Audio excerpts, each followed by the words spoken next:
Bonjour mes chers frères et sœurs, bienvenue dans notre émission d'aujourd'hui qui prend la forme d'une conférence débat dont la thématique s'articule comme suit: les conflits intercommunautaires dans la ville d'Uvira, mythe ou réalité. Ça veut dire on cherche à savoir si réellement ici à Uvira, dans la ville d'Uvira, il existe des conflits intercommunautaires. Et moi, je suis avec des acteurs scientifiques avec lesquels je vais passer. On va passer plutôt la conférence d'aujourd'hui et même peuvent s'en faire la présentation. Je commence avec M. Malipou. Je suis Yves Malipou, président du conseil d'administration de la jeunesse Folero, mais aussi chercheur en matière de conflits armés. Je suis Mapenzi Magnevoa, coordinateur des dynamiques de société civile pour le développement durable, mais aussi enseignant visiteur à l'ISTEM Uvira et mastera en santé communautaire. Nous, c'est Kassigwa Kenya Robert. Je suis expert en décentralisation et budget participatif. Je suis l'un des présentateurs de notre chaîne émission Analyse Plus Info. Et moi, qui vous parle, je suis Kouta Rachindi, je suis chercheur dans le domaine de l'histoire. D'abord, ce qu'on cherche à savoir, c'est la présence ou la non-présence du conflit intercommunautaire dans la ville de Vira. Et d'abord, il nous faut comprendre c'est quoi les conflits intercommunautaires, parce que c'est de ça que nous parlons. Messieurs, au moins pouvez-vous nous expliquer de quoi est-ce qu'il s'agit lorsque nous parlons du conflit intercommunautaire? Oui, le mot conflit intercommunautaire est formé de deux éléments. Nous avons d'abord conflit et puis communautaire après. Le conflit, c'est une opposition entre des groupes sur base d'un intérêt. Opposition, lorsque nous cherchons des intérêts, cela peut nous amener à arriver au confrontement. Alors, c'est ça, un peu le sens du mot conflit. Maintenant, on parle d'intercommunautaire quand les affrontements là opposent deux groupes primaires, groupes d'appartenance primaire. En parlant de groupes d'appartenance primaire, il peut s'agir de clans ou de tribus. Il ne s'agit pas de partis politiques ou des associations, parce que les partis politiques et les associations sont des groupes d'appartenance secondaire. On choisit d'être dans un parti politique, on choisit d'être dans une association, mais on ne choisit pas sa tribu, on ne choisit pas son clan, on y appartient dès la naissance. Donc c'est quelque chose qui nous est imposé.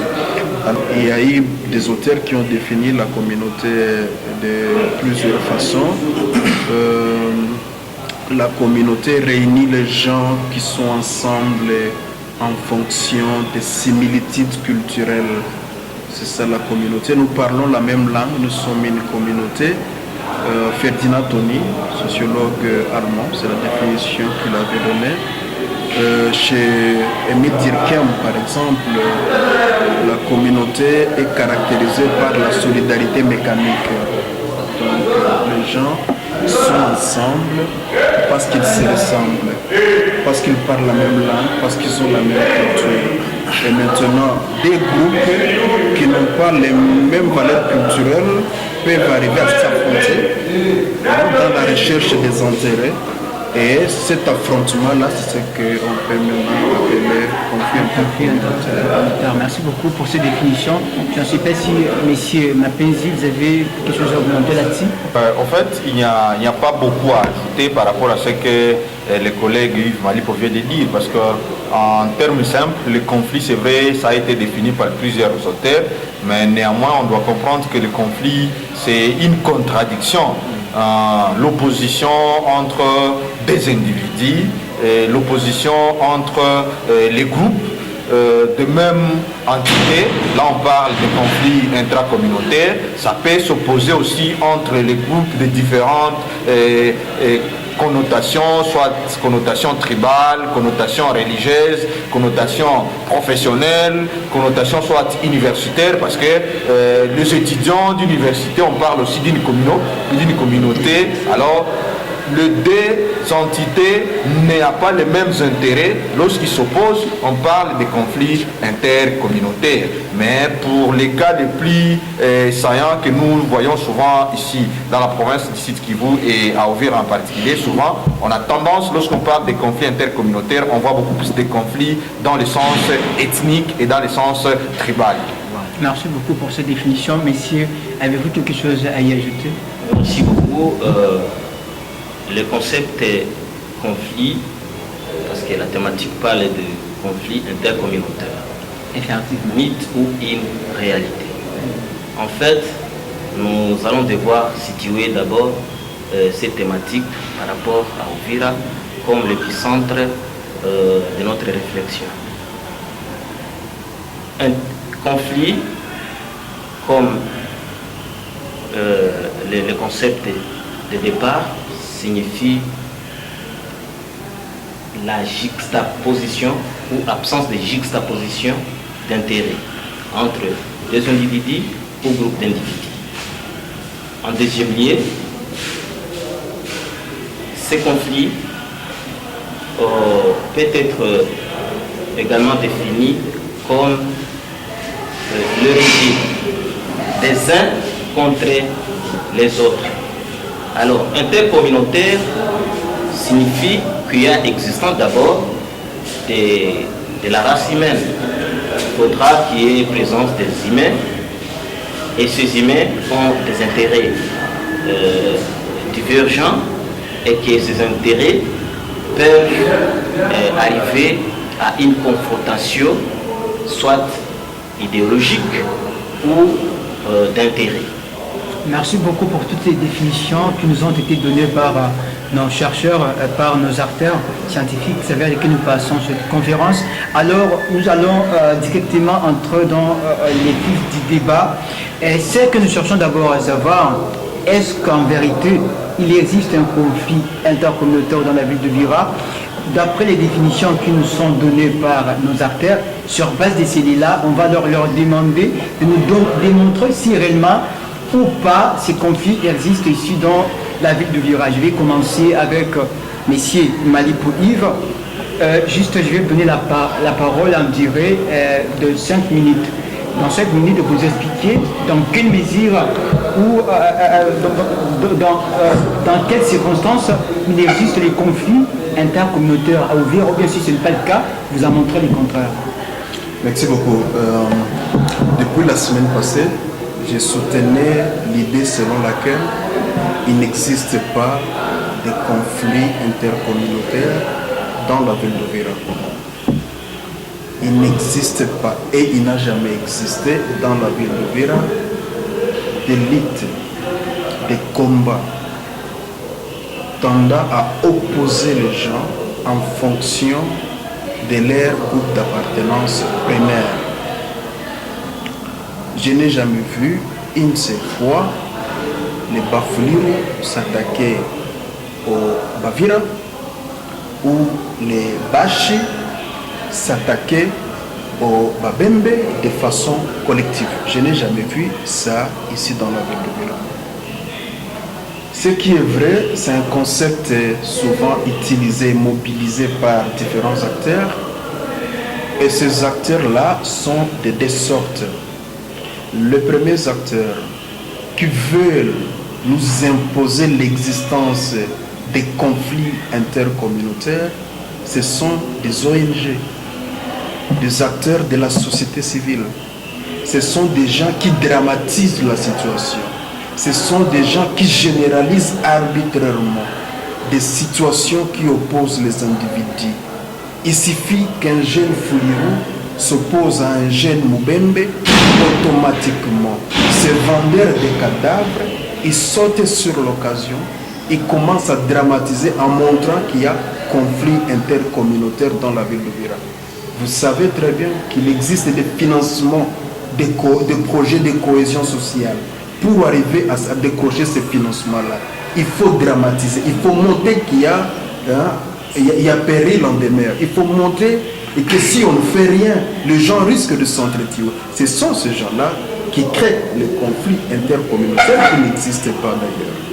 Le deuxième acteurs qui créent ou qui dramatisent le conflit intercommunautaire, ce sont des acteurs politiques. Un mauvais gestionnaire de la chose publique, il suffit de lui reprocher quelque chose pendant quelques minutes, automatiquement il vous dit vous m'attaquez parce que je suis de tel ou tel tribu. Et à partir de ce moment-là, il va montrer, il va donner l'impression qu'il y a un conflit intercommunautaire dans la ville d'Uvira. Je prends un autre exemple, un dernier exemple. Il y a quelques années, des jeunes manifestants s'étaient attaqués à l'église, une église de Banyamulenge quelque part. Mais non, cette église n'a jamais été attaquée parce qu'elle appartient à une communauté. Elle a été attaquée parce que les jeunes soupçonnaient qu'à l'intérieur, il y avait une cache d'armes. Voilà ce qui avait justifié cette activité-là. Mais en réalité, les conflits intercommunautaires n'existaient pas dans la ville. Nous sommes témoins des conflits intercommunautaires qui opposent des communautés linguistiques dans différents pays. Nous sommes témoins des affrontements directs qui opposent les gens en fonction de leur religion, mais ce qui n'a jamais été le cas ici à Uvira. À part la dramatisation de la situation par les deux formes d'acteurs, à part la dramatisation de la situation par les deux formes d'acteurs que je viens de citer, qui sont effectivement en train de chercher ou de protéger leurs intérêts égoïstes. Voilà ma position. Merci beaucoup. Nous venons de suivre l'allocution du monsieur Yves. Quant à la question de savoir si réellement il existe un conflit intercommunautaire dans la ville de Uvira, et selon lui, il vient de montrer que ce conflit n'a jamais existé. Et d'ailleurs, il montre que ce sont des groupes prônant et la cohésion sociale et des ONG et qui sont à la base de cette dramatisation situationnelle d'Uvira pour vite puisse obtenir du financement à l'égard de leurs bailleurs. Oui, tous, on comprend très bien ce qu'il vient de dire. Aussi, nous donnons la parole à messieurs de nous montrer si réellement ces conflits existent et par après, on viendra poser des questions quant à ça. Merci beaucoup. Parler de l'existence du conflit dans la ville d'Uvira, ça dépend de l'intérêt de tout un chacun. D'abord, je vous ai dit que le conflit est normal, car là où il y a l'homme, il doit nécessairement y avoir des différences linguistiques, des différences humaines en termes de race, etc. Et maintenant, cette différence est appelée interdépendance, à un niveau où les gens vivent ensemble. Et maintenant, on est appelé à vivre ensemble malgré les différences. On est appelé à vivre ensemble. Et comme les gens divergent au niveau des intérêts, les conflits ne peuvent pas manquer. En deuxième lieu, il y a existence de deux dimensions à ce point. La première dimension est que un groupe peut être en conflit par lui-même, ça c'est intracommunautaire, et entre deux groupes. Raison pour laquelle une société bien organisée, la première des choses est de chercher et de transformer ces conflits. Et une fois ces conflits transformés, il peut être transformé négativement ou positivement. Je dis bien que ça dépend de l'intérêt de l'un ou de l'autre. Alors, si le conflit est normal, il est également naître. Le conflit est naître dans le sens où, quand des personnes sont en opposition, ne veulent pas juxtaposer les intérêts facilement, ils doivent faire recours à un médiateur. Je vais partir d'un exemple concret ici à Uvira. Je n'ai jamais assisté à un débat ou à un tribunal qui oppose des tribus et que ils sont dans la recherche des médiateurs pour mettre fin à ces conflits. Mais dans toutes les façons, vous trouverez que tous les conflits existentiels sont des conflits d'intérêt et sont personnels. Ça, c'est le premier élément. Deuxième élément, les conflits, selon l'appréhension des Chinois, et définissent le conflit comme étant Ouiji. Ouiji signifie oui signifie conflit et ji signifie opportunité. Donc facilement, le conflit étant normal et neutre, facilement peut être une opportunité si il est bien géré. Ça peut prendre la connotation complexe lorsque ce conflit n'est pas bien géré. Raison pour laquelle nous, scientifiques, ici à Uvira, nous devons partir des éléments basiques selon lesquels, lorsqu'il y a un conflit au niveau de la communauté, la première des choses est de chercher à identifier et de chercher à identifier les causes profondes de ces conflits. Parce qu'il y a un internationaliste qui est Pardon monsieur, je ne voulais pas vous couper la parole, mais selon vous, juste parce que vous avez accepté qu'il y ait un conflit, mais vous avez montré que le conflit est personnel. Alors, voulez-vous donc dire qu'il n'existe pas de conflit intercommunautaire au Uvira ou pas? J'ai nuancé en disant que les conflits ne manquent jamais dans une société. Alors, c'est un conflit intercommunautaire à Uvira, il n'existe pas. Il n'existe pas un conflit intercommunautaire. Ça veut dire les conflits... Parce qu'il n'y a pas un exemple légion pouvant nous prouver réellement qu'il y a l'existence de conflits. Parce que les conflits doivent avoir, je vous ai bien dit, doivent avoir un certain niveau de dimension. Et on n'est jamais y arrivé. Et selon vous, ces dimensions ne sont pas présentes ici? Ne sont pas présentes. C'est nous, les scientifiques, qui avons cette latitude de prouver au monde qu'il y a existence d'un conflit intercommunautaire ou pas. Même dans la maison, dans une famille, si la politique ménagère n'est pas bien gérée, il y a toujours des conflits entre mari et femme, et entre mari et femme. Merci. Entre frères et sœurs. Merci beaucoup, messieurs. Et merci beaucoup. On vous a bien compris. Alors, nous laissons la parole à monsieur Martins. Oui, je remercie d'abord les collègues pour leurs interventions, mais je suis inquiet parce que lorsqu'un scientifique est en train de démontrer à la face du monde la vérité qu'il connaît en rouge, mais il veut montrer que c'est noir, ça c'est un danger pour la société. On ne vient pas ici défendre nos tribus, on ne vient pas ici défendre, je ne sais pas, l'intérêt des personnes. On vient éclairer l'opinion publique. Je vais commencer par les collègues et puis terminer par les grands frères Kassigwa.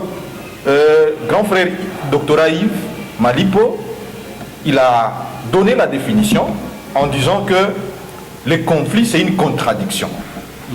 Et cette contradiction, lorsqu'on parle des conflits intercommunautaires, donc les communautés sont en contradiction. N'est-ce pas? C'est la même définition presque nous tous on a eu à donner par rapport à ces concepts, contradictions, les différences. Alors, aujourd'hui, me prouver qu'à Uvira, il n'y a pas de conflit intercommunautaire. Or, nous vivons dans une société cosmopolite. Mais, donc, on n'arrive plus à comprendre même la définition qu'on a donnée. Parce que, si vous regardez ce que grand frère Kassigwa a dit, il s'est contredit. Dans les notions simples de conflit, il a bien dit que le conflit est naître, le conflit est naturel. En parlant que le conflit est naturel, que le conflit est là. Moi, individu, dans les notions de conflit, c'est un cours que j'enseigne, dans les notions de conflit, moi, individu, je suis toujours en permanence conflit avec moi-même. On appelle ça le conflit intrapersonnel. Alors, du fait que nous habitons ici à Uvira avec des différentes communautés tribales. Donc, naturellement, selon la définition des conflits, les conflits existent. Ce qu'on pourrait seulement analyser, c'est le niveau des conflits. Mais dire que les conflits n'existent pas, ça c'est se tromper, scientifiquement parlant. Parce que le conflit est naturel. Il y a des caractéristiques des conflits. Le conflit est naturel. N'est-ce pas? Et en parlant que le conflit est naturel, c'est-à-dire que, étant des communautés qui vivent ensemble et chaque communauté cherche à protéger ses intérêts, le conflit doit être là, qu'on l'éveille ou pas. Ok? Parce qu'il y a des preuves claires. Lorsque nous avons eu la mairie d'Uvira, aujourd'hui nous avons plus de 5 ans que la mairie existe, mais il y a toujours des contradictions entre les différentes tribus qui se disent propriétaires d'Uvira en voulant chaque communauté protéger ses intérêts. Et cela crée des conflits. Les collègues ont dit que non, il n'y a pas d'exemple, mais soyons sérieux. Il n'y a pas longtemps, on a créé ici à Uvira, tout près de Make Business, on a mis en place une structure appelée Barzac intercommunautaire. D'où vient cette structure appelée Barzac intercommunautaire? C'est lorsqu'il y a eu des conflits intercommunautaires ici à Uvira et qu'on a eu des problèmes de gérer ces conflits entre les communautés. C'est par là que les gouvernements et les partenaires des ONG ont mis ensemble les sages de toutes les communautés. Ils les ont dit de se mettre en commun à chaque fois qu'il y a des conflits intercommunautaires, que ces sages se mettent en commun pour gérer ces conflits. Et le bureau est là. Je serais inquiet et que les collègues savent tout, mais ils font semblant de dire que non, voilà, les conflits n'existent pas. Oh, on doit voir les conflits pas seulement dans le sens négatif, parce que en sociologie de développement, on ne peut pas développer un peuple sans conflit. Parce que si tu me dis qu'il n'y a pas les conflits intercommunautaires à Uvira, donc à Uvira, on ne peut pas développer Uvira. Parce que pour qu'on développe la ville d'Uvira, il faudrait que les communautés soient en conflit et soient en mesure de gérer positivement ces conflits. Lorsqu'ils gèrent positivement ces conflits, c'est ce que nous appelons en développement les développements. Donc, c'est-à-dire, il y aura des contradictions dans la gestion des intérêts. Nous avons un maire de la ville titulaire et adjoint, et vous verrez à chaque fois que ces maires sont touchés, vous verrez chaque communauté s'oppose pour que, et soit au niveau de la ville, puisse avoir des postes de responsabilité, et cela crée des conflits. Nous avons des groupes armés ici à Uvira. La plupart des groupes armés sont créés sur base des intérêts, sur base des conflits intercommunautaires. Pourquoi on a aujourd'hui des conflits armés? C'est parce que la nature même des groupes armés sont ici des communautés. Presque chaque communauté à Uvira a son groupe armé. Il y a des groupes armés de Banyindu, il y a les groupes armés de Banyamulenge, il y a les groupes armés de Bavira, il y a les groupes armés de Babembe, il y a des groupes armés de Bafuliru. Mais me dire qu'il n'y a pas conflit intercommunautaire, c'est comme si on joue les jeux. Alors, il faut quand même qu'on soit véridique et qu'on dise les choses en tant que des scientifiques, pas dans le sens de caresser les poils du pape quand même. Merci beaucoup, monsieur. On a bien entendu, monsieur Mapens, selon qui les conflits est naturel. Ça veut dire les conflits à tout prix doivent nécessairement exister. D'ailleurs, il fallait que peut-être chercher les dimensions de ces conflits. Quelle est la dimension au niveau de laquelle se tiennent ces conflits dans la ville d'Uvira aussi. Il a bien montré qu'il y a eu les bureaux Barzac intercommunautaires qui ont été mis en place par les ONG, par les gouvernements, juste dans le but de voir comment canaliser les conflits dans la positivité des choses. Les conflits, ça c'est une façon simpliste de voir les choses. On peut importer le modèle de développement ailleurs. Nous sommes des Ouvirois en contact avec les autres. On peut importer les modèles de développement. L'architecture que nous avons ici, les modèles des maisons. Est-ce que pour améliorer l'architecture de la ville d'Uvira, il faut être en conflit avec soi-même ou avec les autres ici à Uvira? Pas du tout. Mais quelqu'un qui a été à Dar es Salaam, l'a vu un modèle de construction et puis amener ça ici. Et ça va faire la beauté de la ville. Ouais. Donc il ne faut pas raconter des choses qu'on ne maîtrise pas. Si on est expert des projets, il faut rester dans les projets. Il ne faut pas entrer dans les domaines qu'on ne maîtrise pas. Ça va? Alors, les conflits sont naturels. Oui, je vais bien, il est naturel. Mais nous sommes entrés de confondre conflit et diversité culturelle. Ça va? Nous sommes dans un espace où il y a beaucoup de tribus. Chaque tribu a sa culture. Mais le fait de vivre dans un espace où chaque tribu a sa culture, cela ne crée pas directement un conflit. Ce n'est pas ça le conflit. Nous pouvons être différents, mais on s'accepte mutuellement de vivre ensemble. Dans l'indifférence. Effectivement. Chez nous, nous tolérons par exemple la circoncision jusqu'à 9 ans, mais les autres peuvent aller jusqu'à 25 ans. Est-ce que c'est déjà un conflit parce qu'on est différent dans cette façon-là de traiter les jeunes incirconcis? Pas du tout. Donc il ne faut pas confondre des choses. Il ne faut pas confondre des choses. Il a parlé des agitations à la mairie. Est-ce que le maire de la ville, Mohatou, c'est un vira? À la fin du mois, il a son salaire. Effectivement. Est-ce qu'il n'y a pas un mouvira ici qui a déjà passé la nuit ventre écré parce qu'il a manqué à manger, alors qu'il y a un maire de la ville mouvira là-bas? Ils sont nombreux d'ailleurs. Les maires adjoints et les Moufouliro. Mais je t'informe que je n'ai pas 10 francs ici. Et tu es Fouliro. Je suis Moufouliro aussi. Est-ce qu'on sait déjà, est-ce qu'il y a une communauté, la communauté, dans sa globalité, qui s'est déjà bâtie pour avoir un poste? Si un individu se bat pour un poste, est-ce qu'il a le quitus de toute sa communauté? Est-ce qu'il est envoyé par toute sa communauté? C'est ce que j'ai dit. Nous sommes en train de vivre des généralisations abusives ici dans la ville de Vira. J'ai ma femme qui est... C'est un exemple. Moi je suis un fouleur, ma femme est un fouleur. Mais si ma femme était Vira et que je décide de me séparer d'elle, ça va directement devenir un conflit intercommunautaire? Non. Parce qu'un mari Vira a divorcé avec une femme Fouliro. Non. Est-ce que vous trouvez ça normal? Est-ce que tous les Bafoulis m'ont demandé de divorcer avec ma femme? Est-ce que tous les Baviras ont demandé à ma femme de me compliquer moi? Non, il faut quand même réfléchir. Il faut quand même réfléchir. Le Barza intercommunautaire, c'est une ONG. Je vous ai dit que ceux qui sont en train de dramatiser la situation, ce sont les ONG qui sont en train de chercher le Et les financement. sociétés civiles, quelque part, vous avez... Effectivement, ils sont en train de chercher le financement. La MONUSCO est en train de financer le projet cohésion sociale. Pour accéder à ces financements-là, il faut dramatiser, il faut montrer que non, il faut agir très vite. Si vous n'agissez pas, les gens vont s'entretuer, il y aura des machettes. Non, qu'ils cherchent leur argent calmement.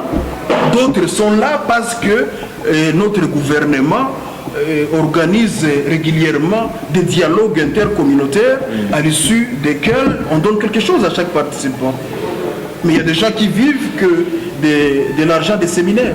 Il y a des gens qui vivent que des dialogues comme ça. Mais ils ont intérêt qu'on continue à manipuler l'opinion avec un discours comme ça pour fabriquer, pour créer une réalité qui n'existe pas. En réalité, il n'existe pas des tribus, plutôt des conflits intercommunautaires dans la ville d'Ouira. Ça n'existe pas. Le Barza intercommunautaire, c'est une ONG comme tant d'autres ONG, la recherche de son peuple. À part ça, on ne cherche pas que, on ne résout pas que le conflit. On peut aussi chercher à mettre seulement à résoudre quelques différences d'opinion. Ça va, juste quelques différences d'opinion, ben c'est tout. Alors, monsieur, nous sommes déjà dans la ville d'Ouvira. Et c'est une ville vraiment connue dans le monde. Et nous avons des acteurs sociopolitiques que vous accusez être les acteurs effectivement du conflit intercommunautaire. Quel conseil que vous pouvez donner à ces gens qui croient qu'à Ouvira nous avons des conflits intercommunautaires? Je vais dire ceci. Il faut que les gens, oui, il faut que les gens arrêtent d'accepter tout ce qu'ils écoutent à la radio. Nous avons beaucoup d'aventuriers qui passent à la radio. Nous avons beaucoup d'aventuriers qui ont accès aux médias en ligne comme ça et qui racontent de n'importe quoi. Parce qu'ils sont en train de défendre une opinion qui leur donne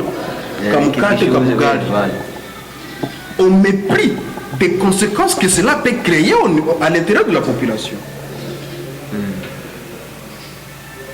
Parce que quand vous dites qu'il y a un conflit entre Bafouliru et Bavira, par exemple. Mais qu'est-ce que vous voulez? Tout simplement parce que moi et Koudra, nous sommes disputés. Toi, tu cours directement à la radio. Non, il y a déjà un conflit entre Bavira et Bafouliru. Mais qui t'a dit qu'il y a un conflit entre Bavira et Bafouliru? Donc, ce que moi je vais dire, je rassure la population de la ville d'Ovira. Il n'y a jamais de conflit intercommunautaire dans la ville d'Ovira. Et pour terminer, monsieur, il y a des... Je donne un exemple. Je donne un exemple. Ouais. Il y a quelques mois, ici à l'hôpital général de la 8e CEPA Kassenga, les médecins directeurs étaient en conflit avec quelques agents. À notre surprise, on a vu la communauté Chinyabougouma écrire une lettre pour décrier le tribalisme à l'hôpital. Pour dire que maintenant, on a les droits de faire tout ce qu'on veut parce que lorsqu'on sera attaqué, il y a une communauté qui va nous défendre. Est-ce que vous appelez ça directement conflit communautaire? Il y a des gens qui sont en train de mal interpréter les choses. Il y a des gens qui sont en train de mal considérer la réalité. Merci beaucoup, monsieur. Merci beaucoup pour toutes les réponses que vous venez de nous donner. Vraiment, nous avons bien suivi avec tout intérêt. Monsieur Manipo a pris 8 minutes. Oui. Oui, 8 minutes. J'ai calculé les minutes. Vous prenez aussi les mêmes minutes, monsieur. Merci beaucoup. C'est d'ailleurs ce que j'étais en train de dire. Vous m'avez invité sur ces plateaux pour que je sois l'arbre au milieu du village, sur des opinions différentes, mais dont la profondeur d'idées a une rencontre, la recherche de la réalité. Effectivement. C'est pourquoi la thématique est intitulée les conflits intercommunautaires, mythes ou une réalité. Je vais vous dire que c'est une mythe pour le cas d'Ouvira. Pour un arbitre, je dis bien, il y a des décisions. C'est pourquoi je prends cette décision, étant comme un intermédiaire par rapport à cette opposition idéologique ou d'opinion. La décision d'un arbitre, on l'appelle sentence arbitrale. Pour un juge, c'est un jugement ou arrêté. Et je ne voudrais pas que la masse qui nous suit à présent puisse quitter cette salle sans qu'il n'ait l'idée sur la vraie réalité en ce qui concerne les vocables conflits intercommunautaires dans la ville et territoire d'Ouvira. L'exemple la plus légion est qu'à Ouvira, les gens se marient mutuellement. Et jusqu'à preuve du contraire, les maires de la ville que les collègues, les co-débatteurs a évoqué, le maire titulaire Kizamuhato, il a comme épouse une Fouliru. Ouais.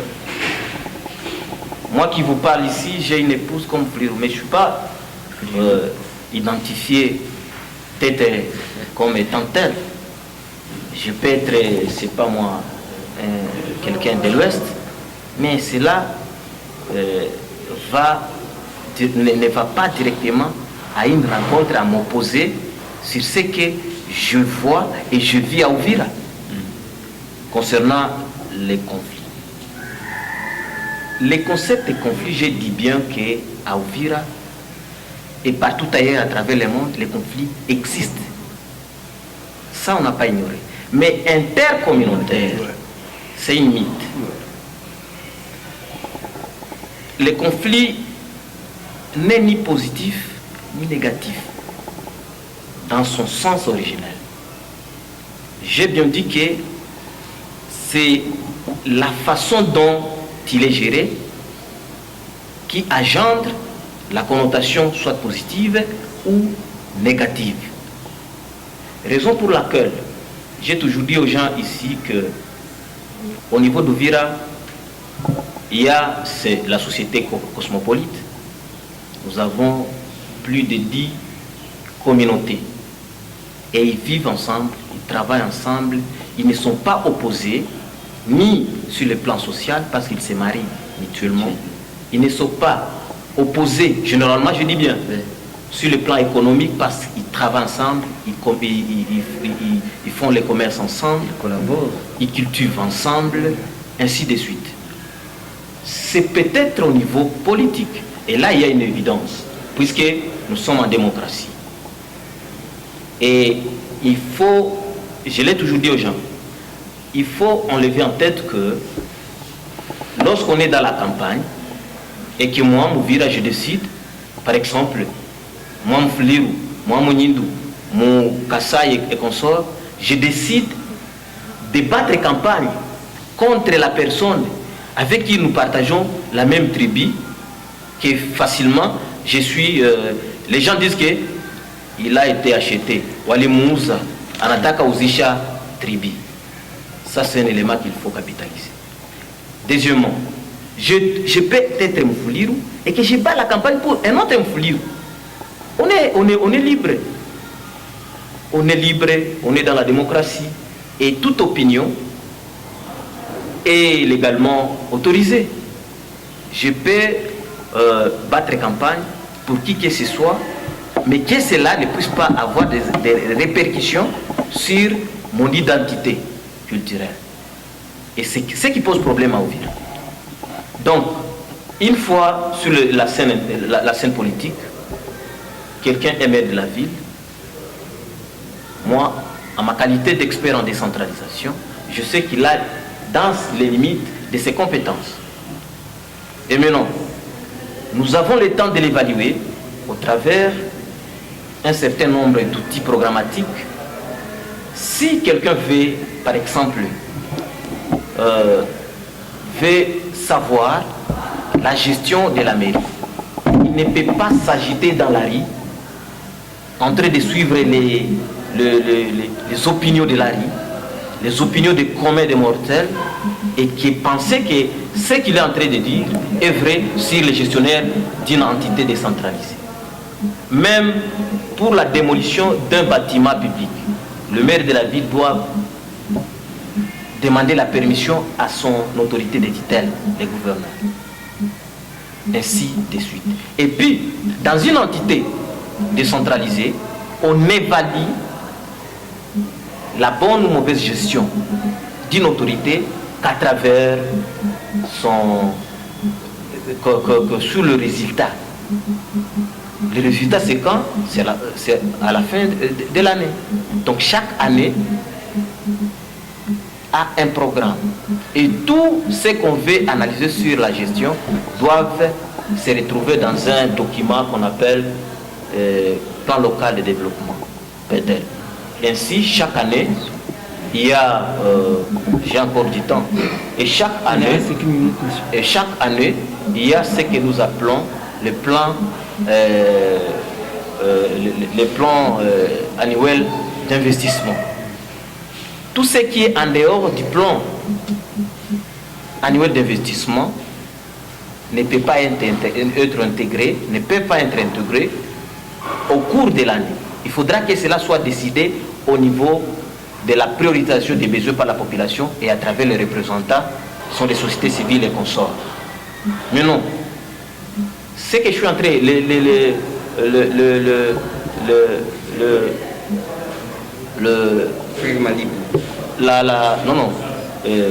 que dirais-je, la confusion des jeunes d'Uvira.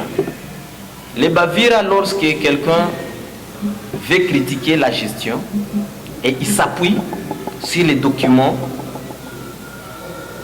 officiels, les documents programmatiques, non, les documents programmatiques, et qu'il parvient à critiquer la gestion de la mairie, parce que la mairie c'est une institution.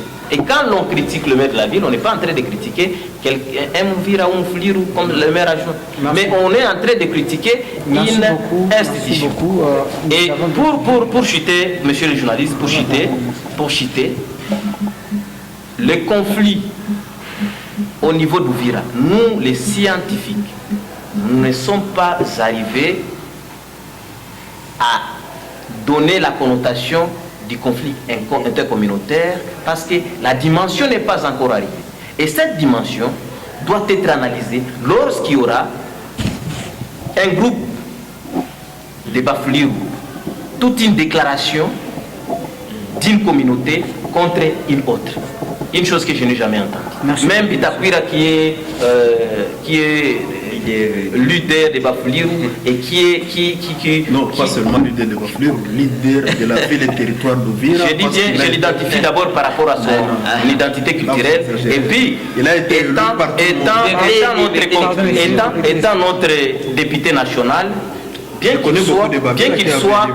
qu'il soit tribal, Pardon, monsieur. Non, n'est pas tribal, ça c'est votre avis. esprit de Ça, c'est votre bien qu'il soit tribal, Ça c'est votre opinion. mais Non. de toutes les Pardon, Si vous ne monsieur. recadrez pas, moi je recadre. Pardon, alors. monsieur. Parce que de toute ça, vous évidence, en tant que journaliste. Vous viendrez- toute évidence, j'ai des Il n'est exemples pas tribal. par rapport à Et il a été élu par tout le monde. Pardon, monsieur. Il y a des questions réservées quant à ça.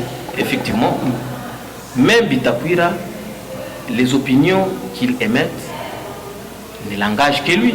Oui, Parce merci beaucoup. qu'une fois, il a Le été sujet n'est pas Bitakwira. à Minembwe. Le sujet n'est pas Bitakwira, on charge juste Non, de c'est un savoir. exemple. Voilà. Parce que c'est lui qui a commencé les histoires. C'est lui qui a mis, Merci beaucoup. c'est lui qui a mis cette poison, c'est lui qui a mis la poison dans la société d'Uvira comme quoi il y a conflit entre Bavira et Bafouliou, puisque On nous a bien suivi. Les minutes il nie l'existence de certains d'une communauté Les minutes par sont rapport à une mal autre. utilisées. Nous donnons la Et pour parole. certains, Pardon, monsieur. ça c'est déjà un problème. Pardon, monsieur. Nous donnons la parole à monsieur. Vous avez 8 minutes. Et en outre de cela, il y aura une question qui sera posée à laquelle vous répondrez en 2 minutes. Alors, Donc, monsieur. messieurs les journalistes, je pense que, comme je l'ai dit au début, on doit être sincère. En écoutant même leur débat, vous avez compris que quelque part il y a de l'hypocrisie. Lorsqu'il a touché le cas de Bitakwira, il a démontré que Bitakwira nie certaines communautés, il a fini par là, en favorisant une autre communauté. Ça c'est quoi? Conflit des communautés. Donc, on n'a pas à nier, on n'a pas à refuser. On doit éviter de caresser les gens pour que l'opinion puisse sembler être bien. Non. À Uvira, il y a les conflits intercommunautaires. Qu'est-ce qui prouve, monsieur? Voilà. Je m'en vais dans les éléments clairs et honnêtes. Il est le président de SOGEF-M. SOGEF-M, c'est une structure tribale. Et cette structure a été créée pour se défendre d'une manière tribale. Et lorsque cette structure a été créée à Uvira, n'est-ce pas, il y a eu des actions qui ont été faites par SOGEF-M qui commençaient à contredire et à contrecarrer les intérêts d'autres tribus. Et pour preuve, il y a eu d'autres tribus qui commençaient aussi à s'organiser pour aussi créer d'autres sociétés ou d'autres structures, dont Mukuba fait partie des cerveaux. Après avoir créé SOGEF et que SOGEF s'est imposé à Uvira pour contredire d'autres tribus en favorisant ou en défendant les intérêts des Bafouliou seulement, les Bavira se sont imposés, ils ont dit niet, nous avons aussi des jeunes, il faudrait que nos jeunes aussi s'organisent. On a créé Chebavi. Chebavi est venu pourquoi? Pour le contrepoids de SOGEF-M. Nous avons dans le cadre des sociétés civiles, la plupart des sociétés civiles que nous avons sont presque dans le même contexte de conflits intercommunautaires. Quand est-ce qu'on a eu nouvelle société civile à Uvira? On doit être véridique. On a passé plusieurs années avec Force Vive comme la seule société civile ici à Uvira. Mais après un temps, certains Bavira qui étaient dans les Forces Vives, ils se sont rendus compte que Forces Vives étaient prises en otage par les Bavira, étaient là pour protéger les intérêts des Bavira. C'est par là que l'un des leaders politiques ici des tribus Bavira, Bitakwira qu'on a cité, Fouliou donc. ouais, lorsque les jeunes Fouliou qui étaient dans les Forces Vives se sont mobilisés pour qu'ils puissent, qui était président des Forces Vives. Ouais.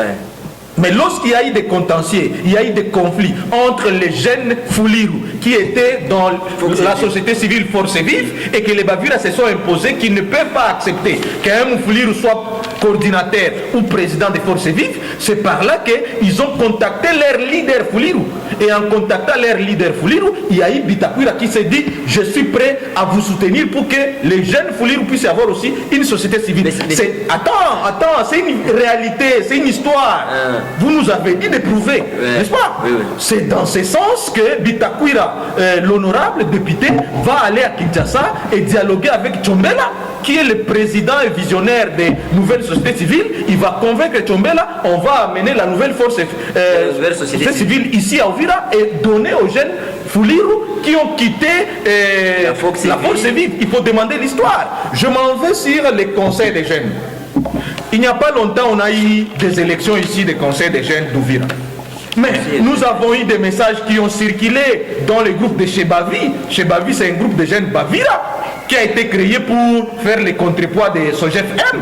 Et dans le Chebavi, les messages ont circulé comme quoi ils devront faire des listes que les Bavira puissent prendre le pouvoir dans les conseils des jeunes parce qu'avant c'était Moubembe qui était là, Maître Tchakoutchangou, et les messages ont circulé et ça a créé des débats dans d'autres communautés. Et après avoir réussi d'imposer un jeune Mouvira à la tête des conseils urbains de la jeunesse, il y a eu même des messages qui ont dit combien de fois qu'on doit tout faire pour que dans chaque quartier, le président de la jeunesse soit Mouvira. J'ai des messages et ça a circulé dans les groupes sociaux. Au-delà de ça, nous avons, les confrères Yves a parlé des groupes armés, mais il faut éviter l'ignorance. On est quand même des scientifiques. Lorsqu'ils parlent que non, voilà, Bilose Bichambouké, il y a des Bafouli, il y a des Babembe, mais qui ignore l'histoire? Il faut interroger l'histoire. Comment on a créé Bilose Bichambouké? Il faut interroger. On arrive à Fizi, dans les hauts plateaux de Fizi et Uvira. On se retrouve qu'il y a les groupes armés en grande partie de Babembe, notamment les groupes armés de notre confrère, c'est qui encore le nom, Yakutumba. Mais dans ces groupes armés de Yakutumba, il doit y avoir que les Bafuliru commencent à être menacés par les gens de Yakutumba. C'est par là que les Bafuliru se sont dit niet, on ne doit pas accepter d'être menacés. Il lui fallait aussi créer un groupe armé. Oh, arrêtez de raconter des... Mais qui me donne le temps. Moi j'étais calme lorsqu'il lui parlait, n'est-ce pas? C'est par là que le groupe Bilos et Bichambouké a été créé pour défendre, n'est-ce pas, les Bafuliru contre les groupes armés de Banyamulenge qui est le Ngumino, n'est-ce pas, et contre les groupes armés qui est quoi, de Babembe qui est quoi, et de Yakutumba. C'est vrai, il y a un certain moment, dans le cadre d'intérêt, lorsque les intérêts de Bafuliru et de Babembe sont les mêmes, Yakutumba et Bilos et Bichambouka se mettent en commun, et parfois, lorsque les Ngumino sont en collaboration avec les Bafuliru, ils se mettent en commun. Voyez-vous, il a dit que non, voilà, est-ce que les Bafuliru, les groupes armés de Bafuliru, il n'y a pas de Babembe, mais dans les conflits, il y a ce que nous appelons les conflits intracommunautaires. Parce qu'à l'intérieur d'un groupe d'individus, il peut y avoir aussi des conflits. Par exemple, on peut être tous les Bafuliru, mais à l'intérieur de nous, des Bafuliru, il y a encore des conflits. Et ces conflits s'appellent conflits intracommunautaires. Je voulais qu'on retourne un peu en arrière. Vous avez évoqué des cas de Yakutumba et des groupes d'autodéfense armés de Bafuliru. Est-ce que cela a-t-il des effets au niveau de la ville de Uvira, parce que les sujets est centré dans la ville de Uvira. Mais je vous ai donné le cas de Chebavi. Chebavi, c'est ici dans la ville de Uvira. Même pour les cas de Yakutumba et les cas de Gomanzito, pour Bilos et Bichambouké. Aujourd'hui, attends, ça d'impact parce qu'aujourd'hui, tous, ils sont à Uvira. Ils sont en train d'agir à Uvira. Maintenant, n'est-ce pas? Donc, dire que le conflit n'existe pas, et les conflits intercommunautaires n'existent pas au Uvira, c'est se tromper. Dire que voilà, les ONG, ce ne sont pas les ONG qui a stimulé. Je vous rappelle qu'il n'y a pas longtemps, messieurs, mon frère Yves, que nous sommes avec lui, il a été arrêté à cause d'organisation de villes mortes à connotation tribale. N'est-ce pas? Plusieurs fois, messieurs Yves Malipo, même aller à l'internet, il y a des déclarations qu'il est en train de faire pour se victimiser, que les Bafuliru, leurs intérêts sont menacés ici à Uvira, contre les Bavira, contre d'autres tribus. Et nous avons des vidéos, ils sont à l'internet et il est conscient de ça. Même chose, attends, mon ami Robert, plusieurs fois il était en train de composer les messages pour protéger les Bavira, n'est-ce pas? Alors, je me sens un peu étonné. Aujourd'hui, comme nous sommes devant l'écran, ni Yves, ni mon frère Kassigwa, il veut se faire comme ambassadeur de la paix en oubliant les rôles qu'ils ont joués en 2022, les rôles qu'ils ont joués en 2023, les rôles qu'ils ont... Après élection, chers collègues, après élection, nous avons eu des conflits ici, entre les Babembe et les Bafuliru, dont les acteurs politiques étaient dont les acteurs étaient notre les pasteurs Yaït, Gad et qui Boubacha. Lorsqu'il y a eu des contradictions entre ces deux députés, mais ce sont les communautés qui se sont levées, les Babembe de leur part et les Bafoulir de leur part. Même chose pour les députés nationaux, notamment les Mouniamulenge, c'est qui Guissaro et notre confrère Moufoulir, c'est qui Et quel parti aussi? Delphin. Non, c'est Delphin, c'est qui? Il y a un député. Non, il y a un député national qui était déjà passé et par après on l'a remplacé avec Espoir Kamanda. Mais lorsqu'il y a eu ce conflit de deux députés là, mais est-ce que ce sont ces deux députés qui se sont levés? Mais mon frère Yves Malipo avec Sogef, ils ont organisé une ville morte ici, il a été arrêté par la mer. Il a fait même des déclarations en disant que... Ouais, mais tu as été arrêté, tu comprends? Oui. Les Bafoulirou se sont levés pour dire que non, notre pouvoir vient d'être arraché par un Mounia Rwanda, n'est-ce pas? Et il y a des déclarations, il y a des vidéos que lui-même chapeautait les groupes. Et aujourd'hui, tu veux me montrer que non, à Ouvira, il n'y a pas de conflit intracommunautaire, mais soyons quand même honnêtes et voyons au moins les problèmes et cherchons les pistes des solutions et non faire l'hypocrisie. Malheureusement, on ne peut pas passer ici toute la nuit. Il faut il y a eu beaucoup d'accusations. Donc, oui. Vous allez répondre à cela dans la question, à partir de la réponse que vous allez poser à la question que je vais poser tout de suite. La question est ceci, monsieur. Dans votre définition, vous avez bien montré qu'il y a des conflits lorsqu'il y a une contradiction. Et aussi, et vous avez évoqué qu'il y a un conflit intercommunautaire lorsque ces conflits impactent les niveaux généraux. Alors, ici, il y a un cas. Certains chercheurs Foulirou, par exemple, à l'exemple type, j'ai Sishimli Kamba Kachiliwa, qui a écrit son livre intitulé L'Est du Congo Zaïre, ouvrir aux sources d'une conscience rebelle. C'était à l'université de Michigan. Il a bien montré que les Vira n'existent pas. Et il a aussi dit que les Vira, c'est un groupe de personnes qui est provenu de la tribu Foulirou. Aussi, il y a d'autres qui disent que ce sont les Vira, et plutôt ce sont les Foulirou, les premiers occupants de Vira, pendant que c'est le contraire au niveau des Bavira. Est-ce que cette contradiction-là, parce qu'il n'y a aucun Vira qui peut accepter que lui n'existait pas. Et d'ailleurs, selon M. François Tual, montre que les conflits identitaires naissent dans la mesure où il y a la présence d'une peur existentielle, lorsqu'un groupe se sent menacé de sa survie, surtout culturelle. Alors, dans ce cas, messieurs, selon M. Shimbi Kamba Kachiliwa, qui montre que les Vira n'existent pas, pendant que c'est une opinion contraire au Bavira, est-ce que là il y a pas une contradiction pour que nous appuyons l'opinion sur laquelle il y a un conflit selon vous? Ouais.